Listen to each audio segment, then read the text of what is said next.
अस्सलाम वालेकुम जी, मेरा नाम है उमर बिन सईद।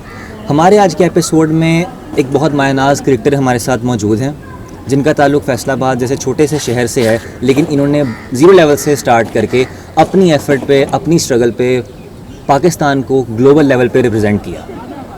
तो फैसलाबाद के अंदर बहुत ऐसे कम नाम हैं जो आज भी जिन्होंने क्रिकेट को ज़िंदा रखा हुआ है। तो हम वेलकम करते हैं पाकिस्तान के former test wicket keeper batsman Mohammad Salman को हमारे शो में। अस्सलाम वालेकुम सर, क्या हाल है जी आपके सर? सर क्या खैरियत से हैं? अल्हम्दुलिल्लाह। सबसे पहले तो बहुत शुक्रिया सर आपका कि हमें आपने जो है टाइम दिया और आज हमारे साथ तशरीफ़ रखी है आपने।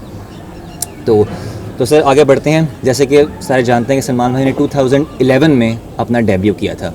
तो सलमान भाई सबसे पहला सवाल कि sir what it feels like to wear the green kit, कि आप इतने इंटरनेशनल लेवल पे बहुत कम ऐसे लोगों को मौका मिलता है कि 22 करोड़ में से जो है वो गिने चुने लोग होते हैं जो रिप्रेजेंट कर सकते हैं पाकिस्तान को इस ग्रीन शर्ट में। तो सर क्या फीलिंग्स आती हैं? बड़ी ज़बरदस्त फीलिंग्स थी ऑब्वियसली, और थोड़ा सा लेट ऑब्वियसली स्टार्ट मिला और चांस मिला, तो वो तो मेरे ख्याल में नाकाबिले बयान हो सकती हैं। और वो फीलिंग्स इस तरह की थी कि आपको ऐसे लगता है कि आपकी जो एफ़र्ट्स थी आपकी लाइफ में, जो आप स्ट्रगल किए, सारी ज़िंदगी जो ड्रीम्स देखे हैं, वो पूरे होने का टाइम था वो। एग्जैक्टली। तो सर किस तरह आपने सर स्टार्ट लिया, फर्स्ट क्लास में आपका डेब्यू और आगे की जर्नी कैसी थी आपकी? टफ़ जर्नी थी। एक तो वो दौर इस तरह का टफ़ दौर था कि मैं 97 में अंडर 19 खेला हूँ, 98 में अंडर 19 खेला, कप्तान रहा, फिर 99 में फैसलाबाद का। अच्छा। और उसी साल में फ़र्स्ट क्लास क्रिकेट खेला स्टार्ट किया। अराउंड अगर आप 99-2000 की बात करें, जब मैंने फ़र्स्ट क्लास क्रिकेट को स्टार्ट किया, तो फाइनेंशियली आप नहीं कह सकते, बड़ा ही मुश्किल दौर था क्रिकेट के लिए। जी बिल्कुल। लेकिन एक जोश और जुनून के लिहाज से और पाकिस्तान में टैलेंट और कंपटीशन के लिहाज से बड़ा ही ज़बरदस्त दौर था, क्योंकि कंपटीशन लेवल बहुत ज़्यादा था उस टाइम पे और बड़ा मुश्किल होता था अपने आप को जो है मनवाना। और एक ऐसी टीम में जो बड़ी नामवर टीम, पाकिस्तान का तीसरा बड़ा शहर है फैसलाबाद, और वहाँ पर 4 से 5 ऑलरेडी बड़े प्लेयर जो थे, टेस्ट क्रिकेटर्स ऑलरेडी टीम में खेल रहे थे, तो वहाँ पर जगह बनानी है और उसमें टीम में खेलना बड़े एजाज़ की बात रही है। तो सर आपने बड़े होते देखा होगा इतने बड़े स्टार्स को, ठीक है, आप उनको फॉलो भी करते होंगे, तो सर किस तरह शौक डेवलप हुआ? कोई इंस्पिरेशन आपकी होगी टीम में, कोई आइडियल होगा जिसको आप फॉलो करके आपने कहा नहीं यार कि क्रिकेट में जो है ना जाना चाहिए? देखें, इसमें जो सबसे इम्पोर्टेंट बात होती है, जब आप शौक़ जो है ना वो ख़त्म नहीं होना चाहिए।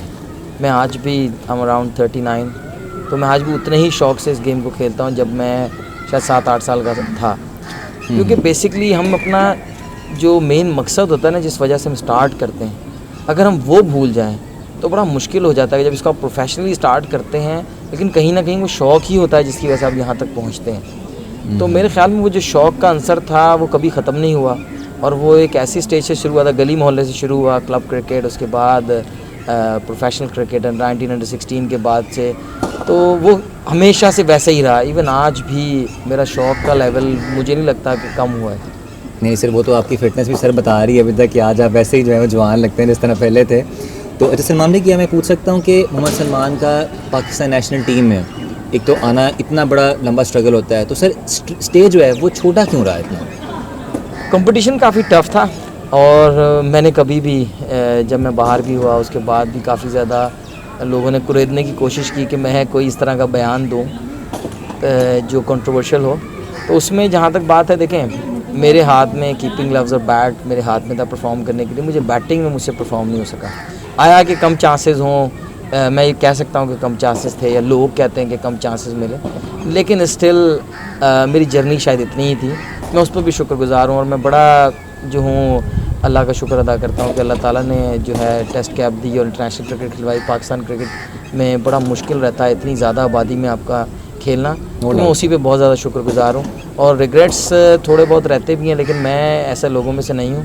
आई am always looking forward to do something different. As a viewer, as an audience, हम लोग टीवी पे देखते हैं, मतलब इतने बड़े स्टार्स को खेलते हुए। न्यूज़ क्रिकेट की सर बहुत फॉलोइंग है पाकिस्तान के अंदर। तो सर ड्रेसिंग रूम में जब आप मतलब आपने स्टार्स को ज्वाइन किया, तो सर कैसे रिलेशंस थे उनके साथ, और मतलब क्या देखने को मिला? ड्रेसिंग रूम का माहौल वैसे ही होता है जैसा हम बाहर से देखते हैं, अंदर बिल्कुल एक डिफरेंट ही सिनेरियो होता है? देखें, 4 प्लेयर्स तो वो थे जिनके साथ ऑलरेडी मैं फ़र्स्ट क्लास क्रिकेट सालों से खेल रहा था। मिसबाह उल हक, मोहम्मद हफीज़, सईद अजमल, और बाकी जो प्लेयर्स थे वो सारों के साथ फ़र्स्ट क्लास खेलते हुए 10 साल हो चुके थे। जब मैं इंटरनेशनल टीम में गया तो मेरे लिए इतना ज़्यादा डिफरेंट नहीं था, क्योंकि मैं जब 4 या 5 टीमें पाकिस्तान की बनती थी या पाकिस्तान ए के टूर्स पे या दूसरे जो टीम से मैं खेला हूँ डिपार्टमेंट की, तो उसमें मैंने ड्रेसिंग रूम सबके साथ शेयर किया हुआ ऑलरेडी। तो मेरे लिए शायद इतना डिफरेंट नहीं था बनिस्बत उस बच्चे के जो 18-19 साल का होता है और जूनियर लेवल से डायरेक्ट वो पाकिस्तान टीम में जाता है, शायद उसके लिए उसकी फीलिंग्स डिफरेंट हो। मेरे लिए अगर प्राउड के तौर पे कहा जाए तो बड़ा ज़्यादा था, क्योंकि पाकिस्तान की जर्सी पहनना बड़ा प्राउड मोमेंट था। लेकिन अगर ड्रेसिंग रूम के माहौल की या एक वाव फैक्टर वाली बात है तो वो ऐसा कुछ नहीं था, क्योंकि मैं ऑलरेडी वो सारी चीज़ें देख चुका था डोमेस्टिक में। हाँ हाँ, चलिए सर हम कुछ सर प्लेयर्स के नाम लेते हैं, तो आप मतलब उनके बारे में जो आपके रिमार्क्स हैं, कमेंट्स हैं, आपने वो बिल्कुल जो है ना वो एक मतलब ऑनेस्ट ओपिनियन देना उनके बारे में। तो सर सबसे पहले Shahid Afridi, mega star Pakistan cricket का। अगर आप पिछले 20 ईयर्स में देखें तो 2-3-4 लोगों के नाम ही आपके जहन में आते हैं जिन्होंने वर्ल्ड वाइड पाकिस्तान का नाम रोशन किया। ठीक है सर। मिसबाहुल हक, अगर आप टैक्टिकली देखें तो one of the most strongest mind, जिस तरीके से पाकिस्तान टीम को लेके चले, और स्पेशली टेस्ट क्रिकेट में जब हम स्ट्रगल कर रहे थे 2010 की कंट्रोवर्सी के बाद, जिस तरीके से हमने चीज़ों को हैंडल किया और एक कामनेस शो की, वो काबिल तहसीन है। ठीक है सर। मोहम्मद हफीज़, एक ऐसा प्लेयर जिनकी यूटिलिटी से मेरे ख्याल में हम इतना फ़ायदा नहीं उठा सके जितना उठा सकते थे। सर अहमद शहजाद, अहमद शहजाद ठीक है, अच्छा प्लेयर है, बस मैं ज़्यादा किसी के बारे में नेगेटिव नहीं स्किप ना भी करें, मैं नेगेटिव किसी के बारे में बोलना नहीं चाहता, ना मैं बोलता हूँ। और पॉजिटिव जो है ऐसे मुझे इतना एक्सपीरियंस नहीं हुआ उसके साथ, वो छोटा है मुझसे काफ़ी ज़्यादा। अच्छा ठीक है सर।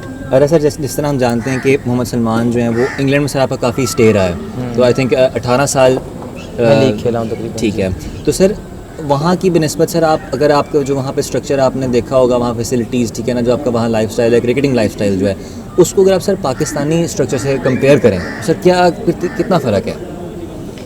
देखिए, मेरी जो अपना ब्रॉटअप है वो एक नेट के ऊपर 40 से 50 लड़के हम क्लब क्रिकेट में होते थे। मैंने 2002-03 में जब मैं इंग्लैंड में खेल रहा था, मुझे एक डॉक्टर थे, उन्होंने एक सवाल किया कि पाकिस्तान में तो बड़ा अच्छा स्ट्रक्चर होता होगा। मुझे बड़ा अजीब लगा कि वाकई ये लोग तो सोचते हैं क्योंकि टैलेंट बहुत ज़्यादा है, लेकिन बेसिकली तो पाकिस्तान में कोई इंफ्रास्ट्रक्चर नहीं है और फैसिलिटेशन का बहुत ज़्यादा फुकदान रहा है। मैंने 2003 में अपने आप से एक प्रॉमिस किया था कि मुझे जब भी अल्लाह ताला ने तौफीक दी और मेरे वसाइल हुए तो मैं एक ऐसा स्ट्रक्चर बनाने की कोशिश करूँगा जो एटलीस्ट थोड़ा बहुत रिलेट करता हो मॉडर्न वर्ल्ड से, और जो डेवलप कंट्रीज़ हैं वहाँ पर जो स्पोर्ट्स का स्ट्रक्चर है आपके सामने हमने जिस तरह की मैंने ये एकेडमी डेवलप की है मेरे दोस्तों ने मेरे साथ मिलकर, तो ये आपको नज़र आ रही होगी हमने बहुत ही इस पर ज़बरदस्त तरीके से काम किया और काफ़ी हद तक हम एक फैसिलिटी प्रोवाइड करने में कामयाब रहे हैं फैसलाबाद क्रिकेट के लिए। नहीं, इसमें तो कोई शक नहीं है सर। मैं भी यहाँ पे खुद आया हूँ कई बार, तो मैंने देखा कि नहीं आपने इस तरह मतलब एक फैसिलिटीज़ जो है, एक एनवायरनमेंट जो है प्रोवाइड किया है बच्चों को, तो बल्कि मुझे उम्मीद करता हूँ कि बड़ा यहाँ से जो है वो कुछ राइजिंग स्टार्स हमें दिखाई देंगे। ऑलरेडी हमारे 18-19 लड़के खेल चुके हैं, अभी 2-3 पाकिस्तान अंडर-16 में खेल रहे हैं, पाकिस्तान अंडर-19 पीडीपी प्रोग्राम जो है लाहौर कलंदर का उसमें, और अपकमिंग प्लेयर्स बहुत अच्छे हैं। बेसिकली इन्वायरमेंट ही सबसे इम्पोर्टेंट है, कोचिंग है इम्पोर्टेंट, लेकिन जितनी फैसिलिटेशन आपके पास होगी आप अकोमोडेट कर सकेंगे प्लेयर्स को, वो बहुत इंपॉर्टेंट है। बनस्बत इसके कि आपके पास 1 से 2 पिचेज़ हो और आपके पास तादाद लोगों की बहुत ज़्यादा हो तो उनका टाइम ज़्यादा ज़ाया होगा बनस्बत इसके कि वो फ्रूटफुल कोई प्रोग्रेसिव काम कर सकें। ठीक है सलमान जी, मुझे ये बताएं कि सर एजुकेशन कितनी ज़रूरी है आपके ख्याल में, क्योंकि जब सर मतलब हम प्लेयर्स तो बना देते हैं लेकिन सर ग्रूमिंग जो है उनकी वो इतनी प्रॉपरली नहीं होती। जैसे हम देख रहे होते हैं कि अगर आप पोस्ट मैच कॉन्फ्रेंस होती है, प्रेजेंटेशन होती है, तो हम लोग का जो है वो एक मतलब इंटेलेक्चुअल लेवल जो है उसमें हम बहुत वीक हैं एज़ कम्पेयर टू इंडिया देख लें, ऑस्ट्रेलिया। हालांकि वहाँ भी सर मतलब एक विलेज से गाँव से उठ के बच्चे आए होते हैं, लेकिन वो इतना स्ट्रॉन्ग उनका माइंड होता है। इसकी सर कहाँ क्या डेवलपमेंट लेवल बहुत ज़बरदस्त है पाकिस्तान में। पिछले 4-5 सालों में बहुत अच्छा काम हुआ है और अभी फ्यूचर में आपको नज़र आएगा, उसका फ्यूचर में भी आपको काम अच्छा होता हुआ नज़र आएगा। बेसिकली थोड़ा लेट स्टार्ट किया हमने नीचे से प्लेयर्स को ग्रूम करना, और अब ऑलरेडी काम हो रहा है, अकेडमीज़ में भी हो रहा है। एजुकेशन बहुत ज़्यादा इंपॉर्टेंट है और मैं सबसे ज़्यादा इंपॉर्टेंट हमेशा तरबियत को समझता हूँ। तरबियत नो डाउट सर, हमने सारी ज़िंदगी यही सुनते आए कि तालीम और तरबियत, तो तरबियत बड़ी इंपॉर्टेंट रहती है और तरबियत नज़र भी आ रही है कि अब जो आने वाले प्लेयर्स होंगे वो शायद उनसे बेहतर हों। ठीक है सर, फिटनेस कितना ज़रूरी है हमारे यंगस्टर्स जो हैं वो सर, कितना इस चीज़ को आप समझते हैं कि उनको आप प्रमोट करने की ज़रूरत है इस लेवल? एसेंशियल, फिटनेस एसेंशियल है। इसके बगैर आप कोई स्पोर्ट्स नहीं कर सकते, बल्कि मॉडर्न डे स्पोर्ट्स जो है वो गिर्द घूम रही है फिटनेस के। उसके अलावा आपका, अब आप एथलीट को एक अच्छा प्लेयर प्रोफेशनल बना सकते हैं, लेकिन एक हाईली टैलेंटेड प्लेयर को बगैर फिटनेस के एक अच्छा प्लेयर नहीं बना सकते। ये मॉडर्न डे स्पोर्ट्स की रिक्वायरमेंट है। आप फुटबॉल में देख लें जिस तरह का काम हो रहा है, स्पेशली मैं फॉलो करता हूँ अमेरिकन बेसबॉल को। अगर उसमें हम कोचिंग और फिटनेस की बात करें तो वन ऑफ द मोस्ट मेरे ख्याल में एलीट किस्म की जो काम हो रहा है वहाँ पे, वो दुनिया में वहाँ पे हो रहा है, और स्पेसिफिक हो रहा है, जो बहुत ही कम जगह पे देखने में आता है।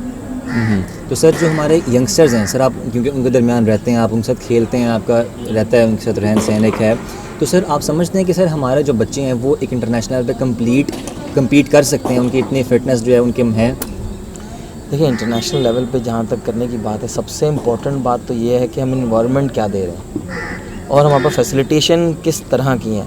तो फैसिलिटेशन का तो अभी भी हमारी आबादी के लिहाज से फुकदान है। पूरे फैसलाबाद तीसरा बड़ा शहर है पाकिस्तान का, 70-80 लाख की आबादी है, और अगर आप high performance centre, even high class practice facilities की बात करें तो 1 से 2 हैं, जहाँ पर आप ज़्यादा 50-60-100 लोगों को अकोमोडेट कर सकते हैं। लेकिन बाकी लोग कहाँ जाएंगे जो हज़ारों की तादाद में खेल रहे हैं? सर इस पे आप किसको सर ब्लेम कर सकते हैं कि सर प्रॉब्लम कहाँ आ रहा है, रूट्स में प्रॉब्लम है? नहीं, मैं ब्लेम किसी को नहीं करूँगा। ये हमारी एज ए नेशन हमारी ड्यूटी है कि हमें अवेयरनेस क्रिएट करें कि स्पोर्ट्स इज़ अ लाइफस्टाइल, और बहुत इंपॉर्टेंट है स्पोर्ट्स। हम अगर बाकी चीज़ों पे जितनी तवज्जो देते हैं, जितना फंड्स हम लगाते हैं, अगर स्पोर्ट्स पे लगाएं तो हमारे बहुत सारे मामलात बेहतर हो जाए, हम डिसिप्लिन कौम बन जाए। ऑस्ट्रेलिया और यूरोप और इंग्लैंड की अमेरिका की आप मिसाल देते हैं तो स्पोर्ट्स की रेशो देखें वहाँ पर कितनी है। No doubt sir. तो चलिए सर, आप मुझे बताएं सर, थ्रू हमारे चैनल अगर आप यंगस्टर्स को कोई सर पैगाम देना चाहें, सर आप कितने देखने वाले हैं? देखिए, सबसे इम्पॉर्टेंट चीज़ है कि कोई भी स्पोर्ट्स करें तो कोशिश करें वो आपकी ज़िंदगी का हिस्सा हो, लाइफस्टाइल का हिस्सा हो। ज़रूरी नहीं है कि आपने कुछ बनना ही तो स्पोर्ट्स करनी है।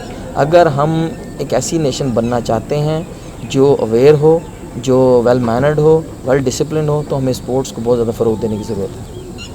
ठीक है सर, थैंक यू करते हैं सर आपका, फिर दोबारा से शुक्रगुजार हैं सर आपने टाइम ज्वाइन किया। मैं अपने व्यूअर्स को भी कहना चाहूँगा कि जी इस तरह के लोगों को सर हमें बहुत जो है वो मोटिवेट करना चाहिए मज़ीद, क्योंकि बहुत ऐसे कम लोग हैं कि जो अपनी ज़िंदगी में से इतना टाइम निकालते हैं कि वो आगे लोगों को फ़ायदा पहुँचाएँ। तो उन्हीं में से एक नाम मोहम्मद सलमान का भी है, जो फैसलाबाद क्रिकेट में जिनका एक बहुत बड़ा कंट्रीब्यूशन है। तो आगे उम्मीद करते हैं कि इंशाल्लाह जो है वो अल्लाह ताला इनका जो है हामी नासर हो और इनको मज़ीद कामयाबी दें। तो sir thank you so much for time.